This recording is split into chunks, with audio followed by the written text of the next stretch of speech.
Hello and welcome back to my channel. My name is Joanna and I'm here today trying to practice. I don't know which day is this, but it's the next day. It's a day happening. It's day one of your life.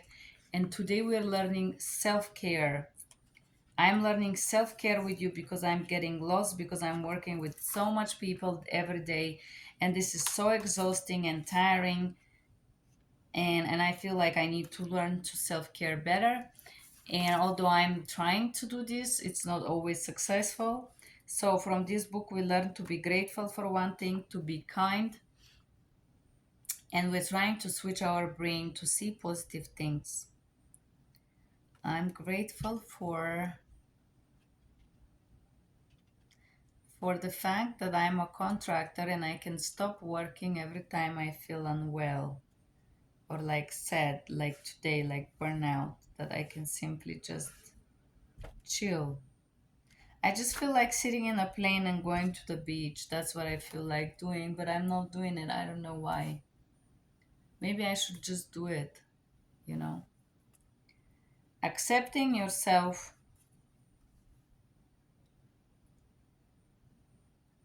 Everything you need to be happy today is in the future lies within you right now.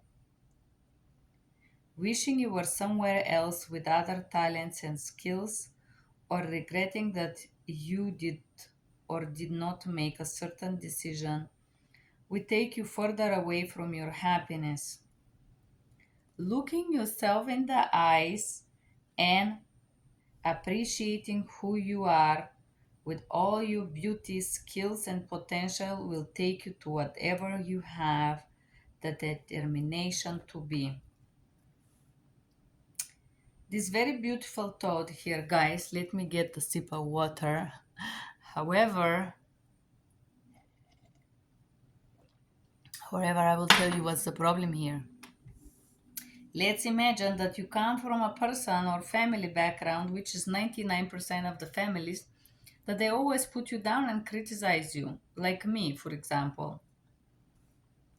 I feel so grateful I'm not around these people. God says to me, like, I'm so grateful that these people hate me and have zero humanity inside, that I was able to, and I'm able to cut them off of my life. I'm talking about toxic relatives from Bulgaria. Um, but I don't wish I'm someone else. I just I don't usually regret decisions. I do regret sometimes giving the time to people who don't deserve. This is what I regret. But I am learning that sometimes I'm just so lonely that I make a compromises with myself, which I shouldn't do. In order to appreciate yourself, you have to be taught to learn to appreciate yourself. And for example, me, I have never been appreciated from anyone in my life. Um, so it's hard to appreciate myself. I've been punished for my skills and my potential for the first 20 years of my life. And the rest of them, I have met unfortunately very sick people who try to put me down because they were unable to manipulate me or abuse me or control me. Uh, so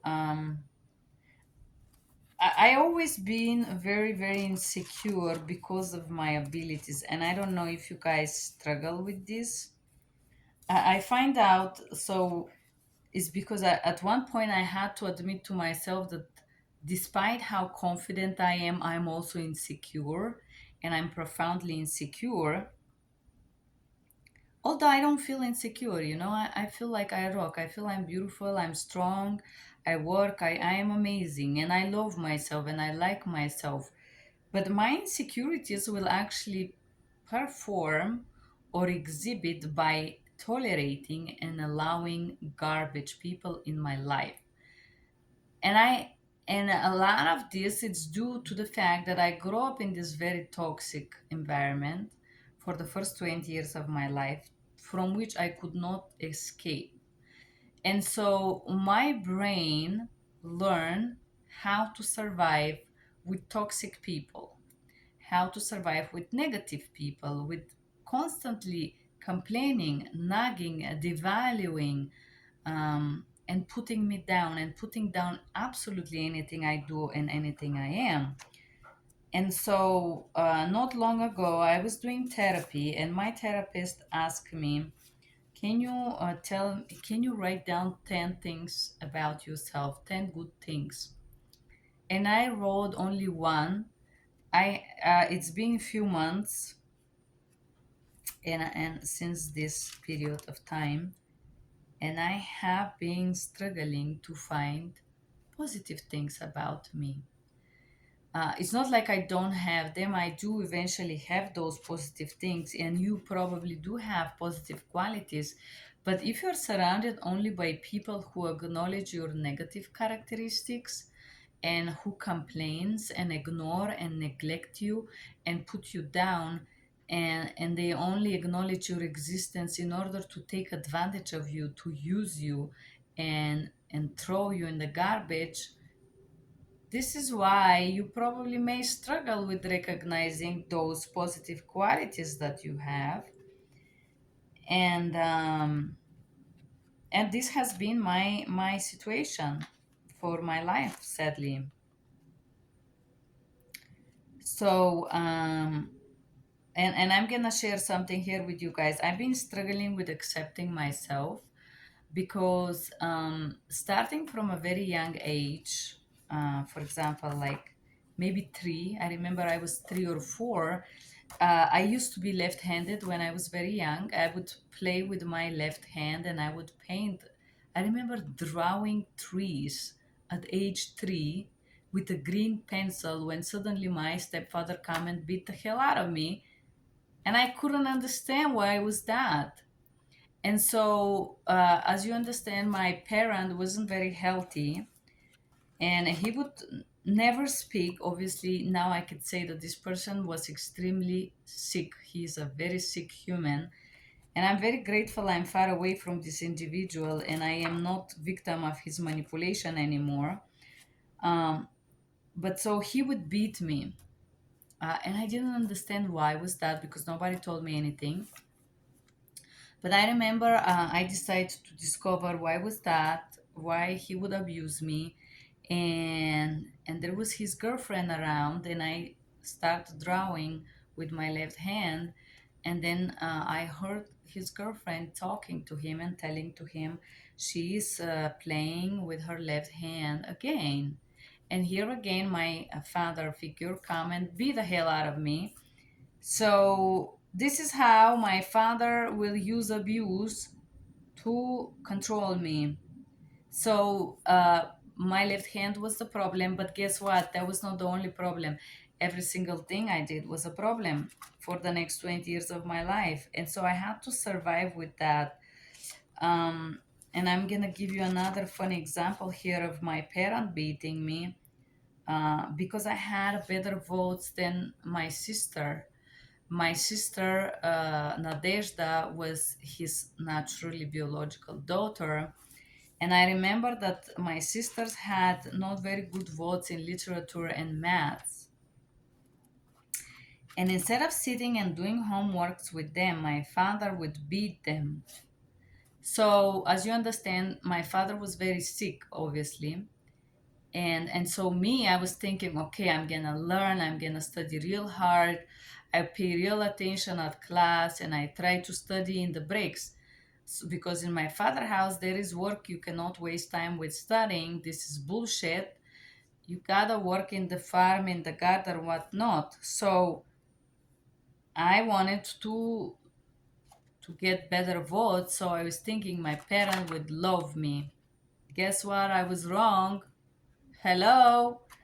I was so wrong. I couldn't imagine that. But so I waited to get few good votes so I can make my parent proud. I remember I'm like 8 years and a half, and I'm going to my parent with my, in Europe you gotta bring them the book and they have to sign it. I'm so happy, excited. I'm going to show him my votes, and my surprise, my father beats me again. And he's so angry and so frustrated. You think you're smarter than your brothers and sister, you think you're something you're not, you thinking you're better than others, and he beat the hell out of me. So imagine I'm 8 years and a half and I gotta go ahead and study, but not too much. So to avoid being abused for the vote, I had to follow what votes my sister gets in maths and literature. Yes, I would do this. And do you know what I would do? I would steal the book. They had a book called the Dnevnik, where is the whole kids, all kids' votes are written inside. And normally those books were left unattended when people do exercise, physical exercise, they would leave them in a room. So I would go and read the votes of my sisters every week, because they would normally put the votes in the end of the week. On Fridays, they would put the votes in a kid's notes that they have to bring to the parents. Very retarded system. Everything is on paper. So in this diary, I would go and read my sister's votes. And this is how I had to regulate to have lower votes than my sister. So do you know what was the aim vote that I had to have in school? It was C. It was right above failing. I followed their votes, but it didn't matter. It was very important that the votes were below my sisters, because if they were not, my father would beat me. I knew this already. And so I remember that I would try to respond one third of an answer, and it's very hard to calculate how much a teacher is going to give you. So imagine I am 9 and I'm trying to calculate the vote that the teacher would give me based on the answer that I'm going to provide. So I get a lot of beating for quite some time until I was able to calculate teachers voting, and some teachers were more generous than others, so I had to respond really badly to give me just a passing score. And I remember one time I have this teacher. It was a history teacher. He was probably my first crush ever. He was probably young. I'm like, imagine I'm 9 and the teacher was probably like maybe 30, and he was a brunette. He had a curly hair, and he had a little beard, not too long. It was short, and he was very calm guy. I remember his. I want to say I remember his smell, but I remember the energy of this person.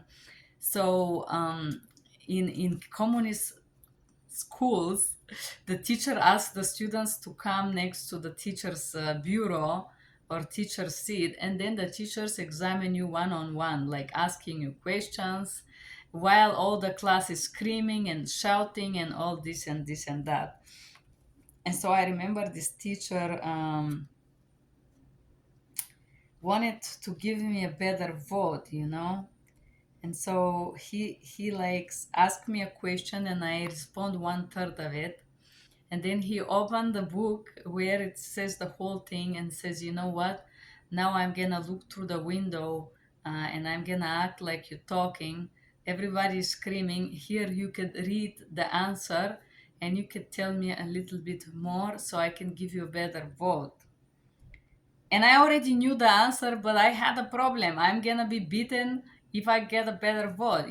So he tried so hard. I remember this.